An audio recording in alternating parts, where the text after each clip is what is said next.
एक गांव में एक बहुत ही मासूम, खूबसूरत और अच्छा लड़का रहता था, जिसका नाम लखन था।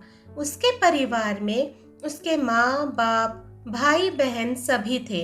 लेकिन दुख की बात यह थी कि उसके माँ बाप बहुत ही ज़्यादा गरीब थे। इतना गरीब कि बड़ी मुश्किलों से उसका गुजारा हो पाता था। लेकिन लखन पढ़ने में बहुत तेज और समझदार था और वह गांव के सरकारी स्कूल में ही पढ़ता था। एक दिन की बात है, लखन को एक लड़की को देखते ही उससे प्यार हो गया। यानी उससे पहली नज़र में वो प्यार कर बैठा था। उसकी दिल की गहराइयों में वो लड़की पूरी तरह से उतर चुकी थी और उस लड़की का नाम नीता था। नीता एक अमीर घर की इकलौती लड़की थी। अब लखन नीता को छुप छुप कर देखने लगा, लेकिन एक दिन नीता ने ऐसा करते उसे देख लिया। मगर नीता ने उसे कुछ भी ना कहा, क्योंकि लखन था ही इतना मासूम। अब लखन धीरे धीरे नीता के प्यार में इतना खो गया कि उसका न तो पढ़ाई में मन लगता था और न ही उसे खाने पीने का होश था। वह 24 घंटे ही उसी के प्यार में खोया रहता था। खैर, दिन तो जैसे तैसे कट जाता था, मगर रात भर वह बिस्तर पर करवट बदलता रहता कि कब सुबह हो और उसकी एक झलक दिखे। अगर एक दिन भी वह लड़की उसे नजर नहीं आती तो वह अकेले में जाकर रोने लगता था। धीरे धीरे उसका प्यार बढ़ता ही गया और उसने नीता से अपने प्यार का इजहार करने की कोशिश की, मगर नहीं कर पाया। कई बार उसने नाम प्रेम पत्र लिखा, लेकिन वह उसे दे ही नहीं पाया, क्योंकि उस लड़की के नज़दीक जाते ही उसका दिल जोर जोर से धड़कने लगता और वह घबरा कर अपना इरादा ही बदल देता था। शायद उसके मन में एक डर था कि कहीं वह इनकार न कर दे या उससे नाराज ना हो जाए। वह किसी भी कीमत पर नीता को खोना नहीं चाहता था। देखते ही देखते 3 साल बीत गए, मगर वह अपने प्यार का इजहार नहीं कर सका। लखन काफी शर्मिंदा लड़का था।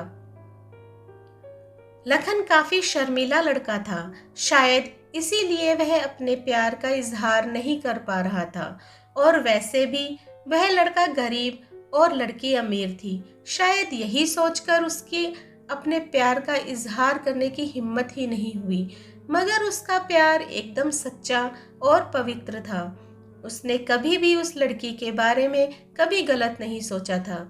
एक दिन नीता ने उसे रास्ते में ही रोककर पूछा कि तुम्हारा नाम लखन है? उसने कहा हाँ। अच्छा, तुम मुझे हमेशा ही दूर से क्यों देखते रहते हो? क्या तुम मुझसे कुछ कहना चाहते हो? इस बात से लखन डर गया और बोलने में हड़बड़ाने लगा। तभी नीता बोली कि तुम बहुत मासूम और अच्छे भी हो। उस दिन शायद बात बन ही जाती, मगर लखन उससे बात करने में बहुत ही ज्यादा शर्मा रहा था। तो नीता ने कहा कि क्या तुम मुझसे दोस्ती करोगे? ये कहकर नीता ने अपना हाथ आगे बढ़ा दिया, तो जल्दी से लखन ने उसका हाथ अपने हाथ में लिया और कहा कि हाँ, मैं तुमसे दोस्ती करना चाहता हूँ। नीता के चेहरे से लग रहा था कि वो लखन से पूरी तरह इम्प्रेस हो चुकी थी। अब वो दोनों ही एक दोस्त की तरह मिलने लगे और नीता को भी शायद उससे प्यार हो चुका था और वो भी लखन के कुछ बोलने का इंतजार कर रही थी। लखन को भी ये बात पता लग चुका था कि नीता अब पूरी तरह से उसकी दीवानी हो चुकी है। बस उसे प्रपोज करने की ही देर है। मतलब उन दोनों को ही एक दूसरे से बेहद प्यार हो चुका था। तभी एक दिन लखन के पिताजी बहुत बीमार हो गए और वो वैसे भी अब काफ़ी बुजुर्ग हो चुके थे, इसलिए उनसे काम की कोई भी उम्मीद नहीं थी। लखन के पिताजी की ही वजह से घर का सारा खर्चा चलता था। लेकिन अब क्या होगा? लखन की 2 जवान बहन भी थी, उनकी अब शादी भी करनी थी। तभी लखन के पिताजी उसे कहते हैं कि बेटा, अब शायद तुझे पढ़ाई छोड़नी होगी और शहर जाकर नौकरी करनी होगी। शहर में मेरा एक दोस्त व्यापारी है धन्ना राम, जो तुझे अपने पास काम पर जरूर रख लेंगे। तू बस उसे मेरा नाम बता दे। मेरा नाम सुनते ही वो तुझे काम पर रख लेगा और तनख्वाह भी अच्छी देगा। परिवार को दुखी देखकर लखन को शहर जाना ही पड़ा। लखन अपने गरीब परिवार के लिए शहर कमाने तो चला गया, लेकिन अब उसका हाल जल बिन मछली के जैसे हो गया। वह 21 साल का लड़का दिन भर काम करता और रात भर उस लड़के की याद में रोता रहता। ऐसे ही करीब 1.5 साल बीत गया। तभी एक दिन उसका दिल ऐसा उड़ा कि वह काम छोड़कर शहर से अपने गांव भाग आया। गांव आकर वह देखता है कि 10 दिनों के बाद तो नीता की शादी होने वाली थी और वो उस शादी से बहुत दुखी भी लग रही थी। तभी लखन की माँ ने बताया कि तेरी एक दोस्त नीता कई बार अपने घर पर आई थी और वो बस तेरे ही बारे में पूछती थी। अब तो लखन को ऐसा लग रहा था कि जैसे उसकी तो सारी दुनिया, सारी खुशियां ही उजड़ चुकी हो।